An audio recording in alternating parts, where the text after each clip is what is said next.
Today on Flash Player, we are going to be playing an interesting little game called Feed the Void, an incremental deck builder designed specifically not to be a roguelike. Now, those are some pretty big words, especially for a genre I really like.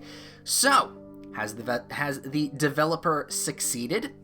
Let's play the game and find out. To play this game, all you need is your mouse's left click and the ability to stare directly into the eye of nothingness. Luckily, the animation looks really, really nice, so it's pretty easy to stare at that. We have a goal in this game. We need to generate enough light to satiate the said void in front of us.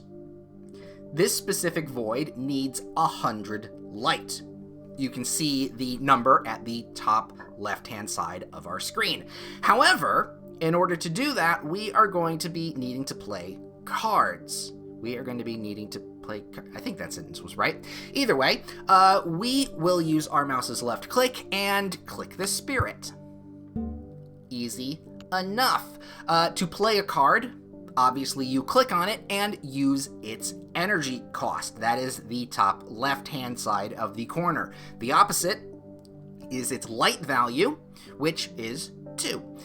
It's not that big of a card. However, there are other cards that do some more interesting things. This Smith, for example, if we play it, won't generate us any light, but it will upgrade the light value of another card. This Druid, specifically, is now 2 light gained, plus its ability, which we will discuss just after playing this next card. Its ability is growth, so it will gain light for every card that is played before it. So now that I've played like 3 cards, I'm gonna get 9 essence. So this whole turn, I was able to get 15. Now, we have run out of energy, so we are going to end the turn, bank the light into our big old meter, and a turn moves on. We have to do this in only 4 turns, though. And I gotta say, that's not gonna happen. We can try.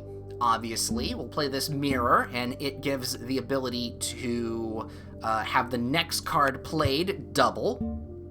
So instead of 4, it's going to be played twice to gain 8, and then we'll play this spirit again. Another turn going, gone.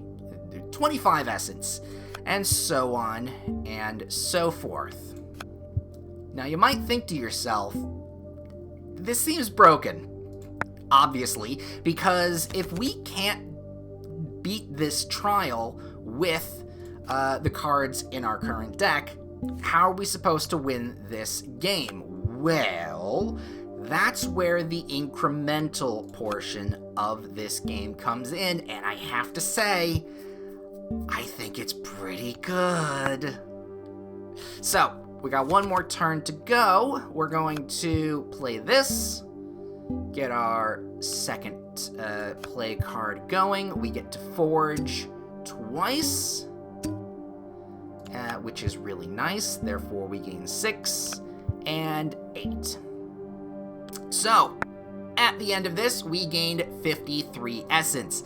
Far off from the 100 we need, but what's important here is that we gained currency. So your goal isn't to always win, your goal is to always continue. For you see, now we get the chance to upgrade our cards. What we gained in that defeat is void tokens. You can see the currency up at the top left of our screen. We currently have 8, and we can use them to upgrade our said cards. Remember that Druid? Well, if we click on it, it has that growth ability. We can spend some essence, some tokens, and upgrade it to get 6 instead of 3. And this Forge, we're going to upgrade that, and now it upgrades a card for 4 instead of 2. Pretty cool stuff. And that's where the incremental slow build comes into play. And I actually really, really like it. Normally, in some deck builders and roguelikes that I have played, the game can either be really, really short or really, really long, depending on how well you do. This game, because it doesn't expect you to win, is able to take its time, but also have very short increments of gameplay. Again, we only get 5 turns, and in those 5 turns, you just snap right through the game really well. But because everything costs so much, it's like I said, it's a slow build throughout. And I think it really, really works, especially when, hey, there's more to it than that, especially when we consider the amount of stuff we are spending on our cards that then upgrade the deck's level. If we look at the bottom left-hand corner of the screen, you will see we have a little bar filling up. As you spend your tokens, that bar will all the way fill up, and you will gain an embryo. That is the little one thing that's up there with our other currency. Those embryos are the big ticket items. Those let you upgrade your cards and get some really interesting effects, along with adding new cards to your deck. I gotta say, at this point right here, the game had me, because these cards and their effects are weird. And surprisingly, all the cards that are in our deck, and we can get, vibe really well against each other and synergize in weird ways. I have made countless amounts, well, not countless amounts, maybe like 3 or 4 different varieties of decks that, while at the start don't work very well, as we continue to build them, slowly and surely get really cool.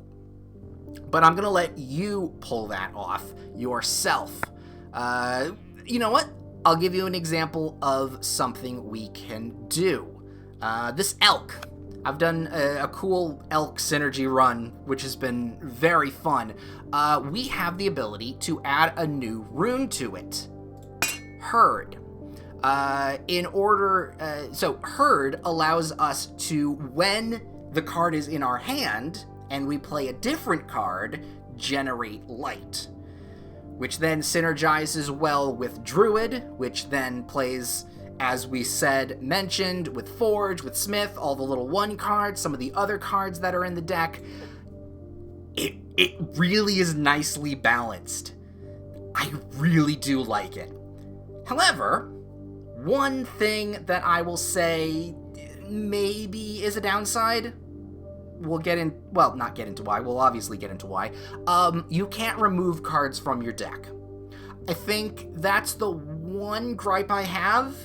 I think if you're able to spend a load of void tokens to just remove something from your deck, that would make sense.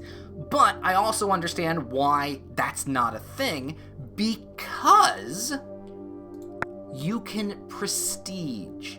This is an idle game, after all, so upgrading the beginning run of everything kind of makes sense as well. That's how I was able to have an embryo when starting off, and how I have unlocked more cards. I've actually prestiged a number of times already, and yeah, there's some really cool stuff to unlock. I'm not going to show you, I'm going to have you do all of that stuff yourself, but with any case that said, is that it right? It doesn't matter. If you are interested in playing this game, or you want to have a chill vibe while also feeling like you're building something really, really strong and powerful, the link to this game is in the description box below. I actually really, really like this game. I think if given more cards and challenges throughout the rest of the game, this could be built up to be really, really good. Currently, it's still great, but I think there could be more. More cards, more power-ups, which I didn't show, more card synergies and upgrades. It's really something. So yeah, link is in the description. My name's Ben Dark Arts, and hopefully you can feed the void. I was trying to figure out an end sentence there, and I completely fluffed it. Yeah, hopefully you can feed the void and satiate its hunger without going too insane. I think you can, because I've been playing this game for hours now, and I'm totally fine. I swear, I'm totally fine.